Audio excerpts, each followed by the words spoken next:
আমাৰ মানুহক বিভিন্ন ধৰণৰ লাঞ্ছনা বঞ্চনা কৰি তাৰ পৰা এই ভাৰতীয় নাগৰিক তেওঁলোক গৰাখহনীয়া মানুহ পেটৰ তাৰণাত তাত গৈছে। আজি যদি ব্ৰহ্মপুত্ৰৰ গৰাখহনীয়া যদি আজি মানুহক নিৰাশ্ৰয় নকৰিলে হয়, আপাৰ অসমত যোৱাৰ কাৰণে কোনো প্ৰয়োজন নাছিল আমাৰ মানুহৰ। আজি এই দুৰ্ভগীয়া এই মানুহখিনিৰ একমাত্ৰ এই পৰিয়ালটোৰ কাৰণে আজি এনেকুৱা অৱস্থা হৈছে। 48 বছৰ ক্ষমতাত থকাৰ পিছত আজি ব্ৰহ্মপুত্ৰৰ গৰাখহনীয়া প্ৰতিৰোধ কৰিব পৰা নাই।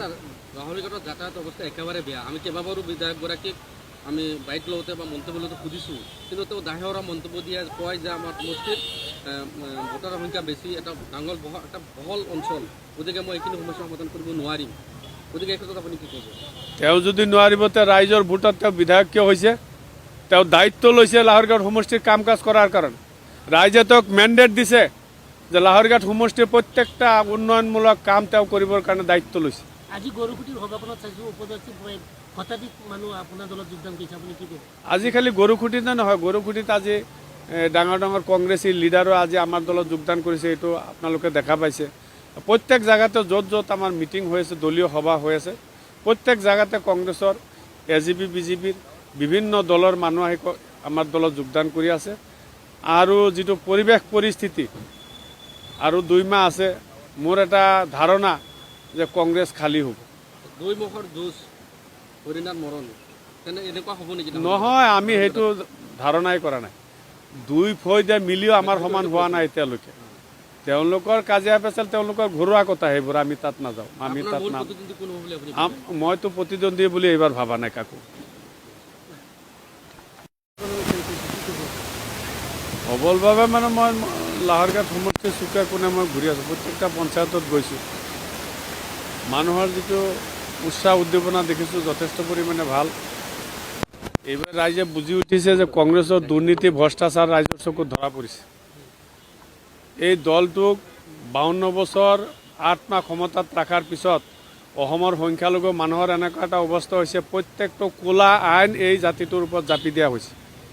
আজি উচ্ছেদৰ আইনেই কওক, আজি ডি ভোটাৰ কওক, আজি চৰৰ মাটি পাট্টাৰ কথাই কওক, বিভিন্ন ধৰণৰ আজি ডিটেনশ্যন কেম্পৰ কথাই কওক, প্ৰত্যেকটা ষড়যন্ত্ৰ এই সংখ্যালঘু মুছলমান সম্প্ৰদায়ৰ ওপৰত এই কংগ্ৰেছে জাপি দিয়া।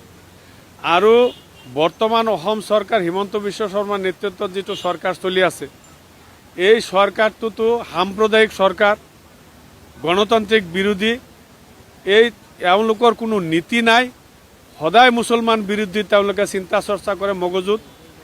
গতিকে এই চৰকাৰৰ পৰা আমাৰ মানুহে আশাও নকৰে, আৰু তেওঁলোকেও স্পষ্ট খোলাকৈ কয়েই যে আমি মুছলমান, মই যিমান দিনলৈকে থাকিম তিমান দিন মুছলমানক অত্যাচাৰ কৰিয়ে থাকিম। গতিকে তেওঁলোকৰ পৰা আমাৰ মানুহে আশাও নকৰে। কিন্তু এটা দলৰ, কংগ্ৰেছ দলৰ পৰা বহুত আশা ভৰসা আছিল। স্বাধীনতাৰ পিছত আমাৰ মানুহ এই কংগ্ৰেছৰ ভোট বেংক হিচাপে বদনামী হৈছে, কিন্তু বদনামী হৈছে কংগ্ৰেছৰ ভোট বেংক, কিন্তু কংগ্ৰেছে কিন্তু এই জাতিটোৰ প্ৰতি লক্ষ্য কৰা নাই। প্ৰত্যেকটা কোলা আইন এই সংখ্যালঘু সম্প্ৰদায় মুছলমান মানুহক বিপদত পেলাই থৈ গৈছে। গতিকে এইবোৰ কথা এতিয়া মানুহে বুজি উঠিছে। গতিকে ভৱিষ্যতে ৰাইজে সিদ্ধান্ত ল'ব। আৰু মই সমষ্টিত ঘূৰি পকি যিটো দেখা পাইছোঁ, এবাৰ নিশ্চিতভাৱে অসমত বিহাৰৰ নিচিনা কংগ্ৰেছক বিদায় দিব। আৰু তেওঁলোকে ৰাজনীতি একমাত্ৰ সংখ্যালঘু অধ্যুষিত অঞ্চলত, তেওঁলোকে আপাৰ অসমত নাযায়, আজি বৰাক ভেলীত তেওঁলোকে নাযায়, তেওঁলোকে তাত কেণ্ডিডেট বিচাৰিবলৈ হাহাকাৰ, কিন্তু একমাত্ৰ ঘূৰি পকি সংখ্যালঘু সম্প্ৰদায়ৰ ওচৰত ভোট ভিক্ষা কৰিব। একেবাৰে চমু চাপি আহিছে, আপুনি লাহৰীঘাট সমষ্টিত কি আহ্বান কৰিব?